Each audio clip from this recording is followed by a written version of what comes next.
Identiscan malfunction rectified. Elufia 9. Group 1 access unsealed.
To be interesting.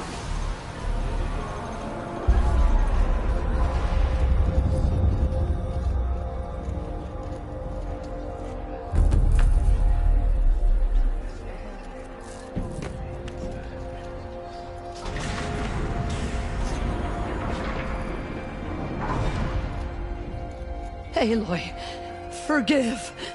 Forgive! The goddess spoke to you? She did. What did she say? That, I was born to lift a curse, to kill a metal demon. How, Aloy? How? I don't know yet. But she told me where to go to find out. And you will do this? It was her wish. What she made me for. Yes, I will do it. I'll try anyway. All praise Aloy, anointed of the Nora! All praise Aloy, anointed of the Nora! Up! All praise Aloy, anointed of the Nora! First you shun me, now this? I will not be worshipped. I'm not your anointed. I don't belong to you. There's a whole world beyond your borders, whole tribes of people just as good as you. And it is all in danger. It's a world worth fighting for. Not just here, everywhere. How can we help?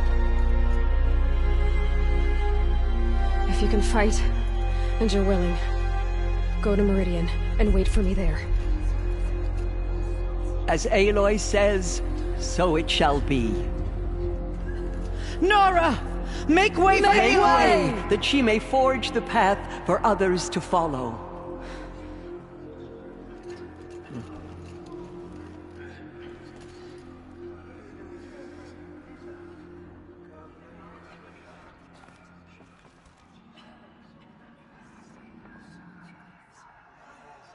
She will lead us on All Mother's path.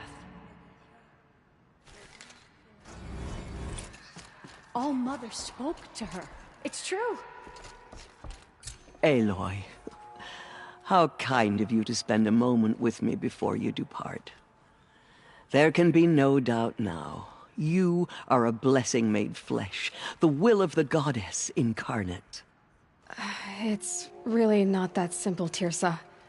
But I guess it's close enough. I know the path ahead will be dangerous. To kill a metal devil sounds impossible, but I believe in you. Thank you. The Nora have suffered terrible losses, Teersa. What's to become of them now? That will be for the goddess to decide. Only she knows the future. For the moment, my sister matriarchs and I will see to the wounded. And as I promised, Anyone who wishes to join you at Meridian, we will declare seekers. I think for the time being, we should remain here in the mountain, close to the goddess. That might be best. If nothing else, it's a defensible position. Tirsa, I want to know Rost's story. Why he was made an outcast. He never told me. Said he took an oath of silence. What did he do? Oh. Yes, that. What crime did he commit? I will tell you if you wish. But it is a long story. Are you sure you want to hear it now? Of course I want to hear it. Tell me. Rost never committed any crime. He was an outcast by choice. What? What do you mean? Many years ago, before the derangement, before the Red Raids, a band of murderous outlanders, 12 in number, struck without warning. At Mother's Vigil, they took hostages, and then pressed on, headed for Devil's Thirst.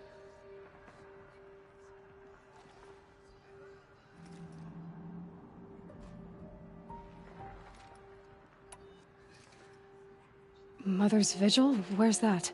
You would know it as the Forsaken Village, near the Karja border. But at the time, many families lived there. Rost's was one of them. His mate was killed fighting the Outlanders, and his daughter was among those taken hostage. His daughter? What was her name?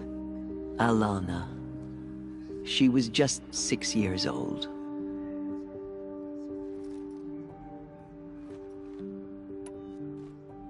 Nora Braves couldn't stop 12 Outlanders? Or rescue the hostages? It was quite impossible. We outnumbered them, but every time a Brave came within bowshot, the Outlanders killed a hostage.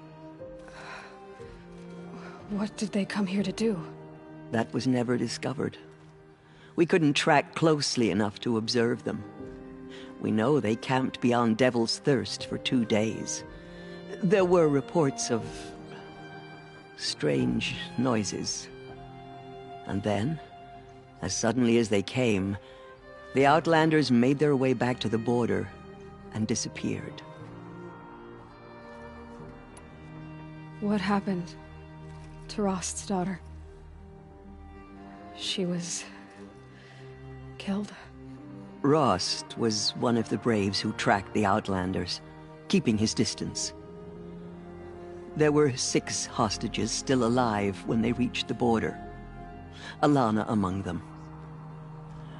Rather than release them, the Outlanders slit their throats and left the corpses just across the border, mocking us.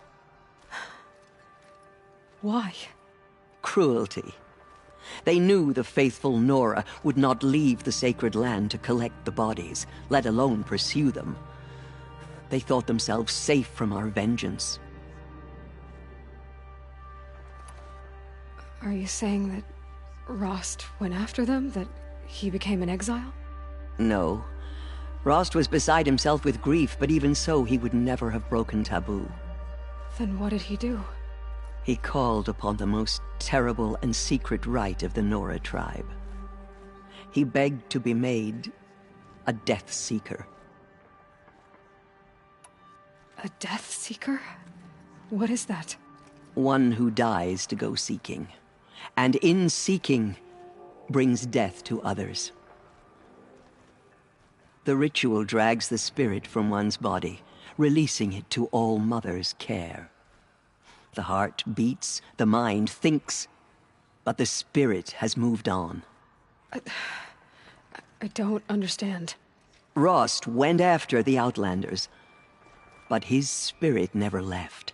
It remained here with All Mother. He gathered the bodies of the slain and returned them. And then he set out in pursuit, not as an exile, but a weapon of vengeance. A barbed arrow shot from a bow, never to return.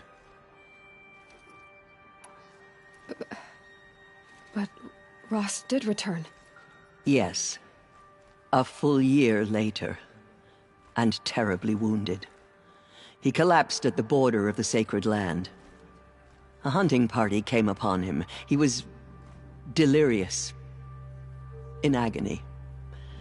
By law, he should have died where he lay.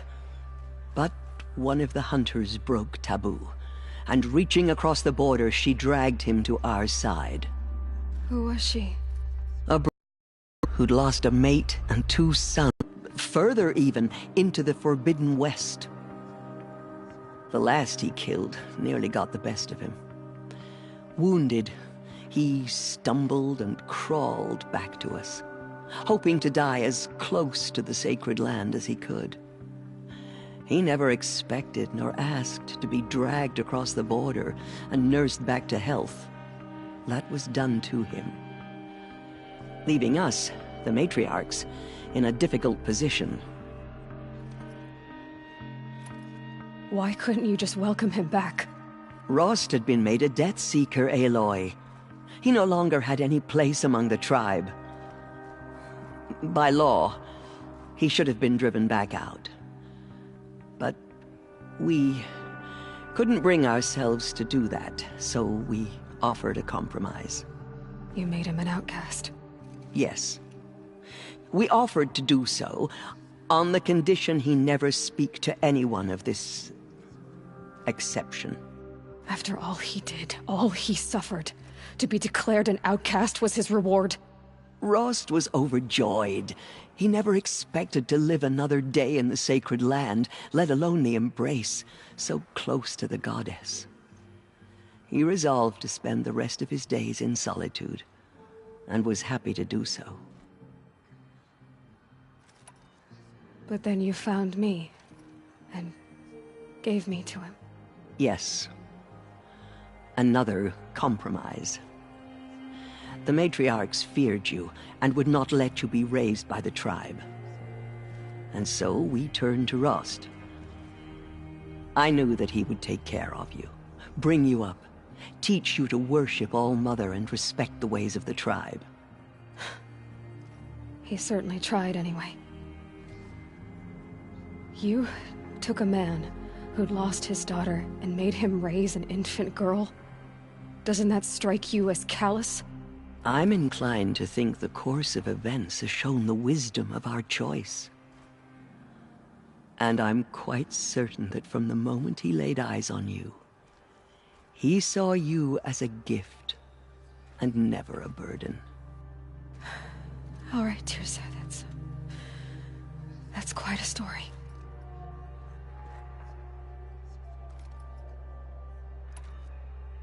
It's time for me to move on. I thank you for doing what you could to help me through the years, and for telling me Rost's story. I wish I could have done more, but I am just one woman. As am I. No need to sell ourselves short. Oh, thank you, Aloy. I will pray for you. Okay, I guess it can't hurt. Those faithless murderers brought slaughter to our tribe, but they will not